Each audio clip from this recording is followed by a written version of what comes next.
Assalamualaikum warahmatullahi wabarakatuh. Nama saya Mesakinah Rambe, NIM 0201182083, jurusan Hukum Keluarga, Fakultas Syariah dan Hukum.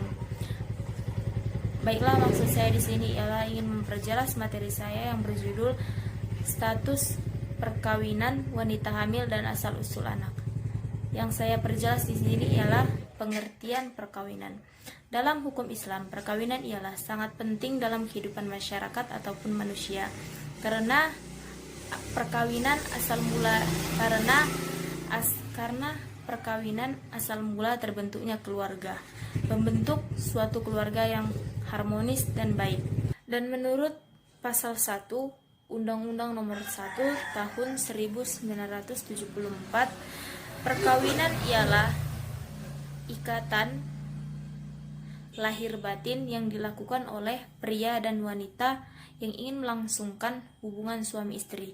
Tujuannya ialah agar terbentuknya suatu keluarga yang baik dan harmonis.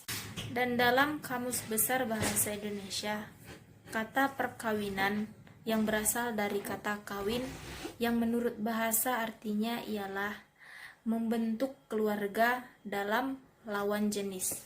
Dan ulama fikih juga memberikan pendapatnya mengenai perkawinan, yang diantaranya ialah dalam kata arti nikah, yang sebagaimana artinya mengikat janji suci ataupun ikatan yang dilakukan oleh kedua belah pihak, yaitu suami dan si istri.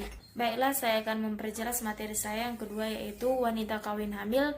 Menurut Dr. Zainuddin Ali SH mengatakan bahwa di dalam bukunya yang berjudul Hukum Perdata Islam di Indonesia, yang pertama ialah perkawinan wanita hamil adalah seorang wanita hamil yang belum saja melangsungkan akad, lalu ataupun kemudian dinikahi oleh orang yang telah menghamilinya. Dalam ulama fikih juga memberikan pendapat maupun pengertian mengenai perkawinan, yang diantaranya ialah nikah. Dan yang kedua ialah menurut Dr. H.A.D.D. Rahman, yang dalam bukunya yang berjudul Fikih Munakahat ialah bahwa wanita kawin hamil ialah kawin dengan seorang yang hamil di luar nikah, baik dikawini dengan laki-laki yang menghamilinya maupun yang bukan menghamilinya. Namun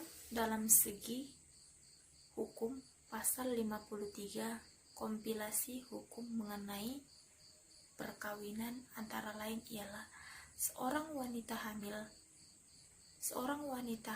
ataupun hamil di luar nikah dapat dikawinkan ataupun dapat dinikahkan dengan seorang laki-laki yang telah menghamilinya.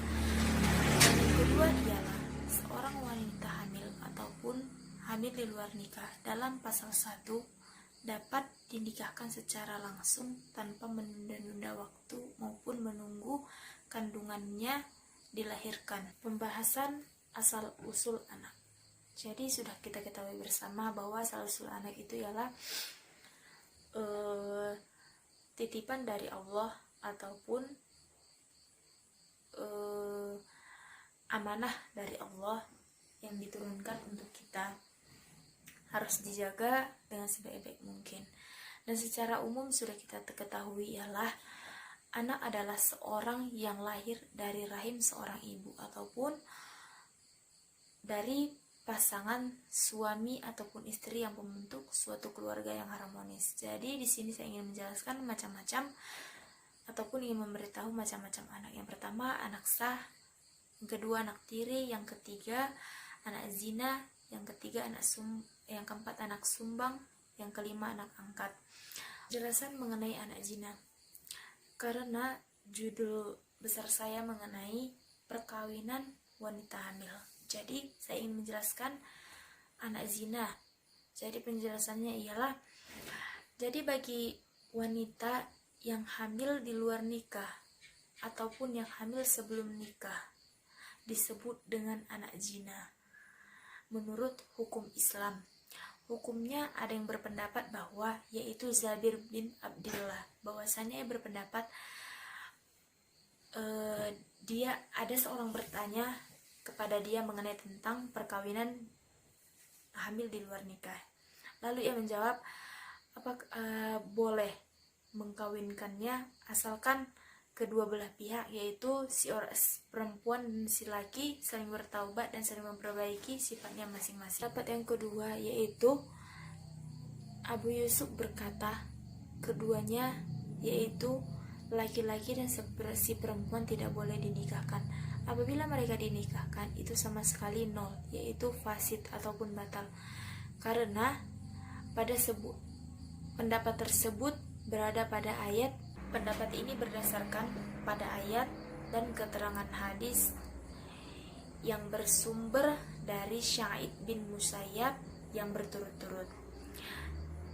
Jadi cukup sekian penjelasan dari saya. Wassalamualaikum warahmatullahi wabarakatuh.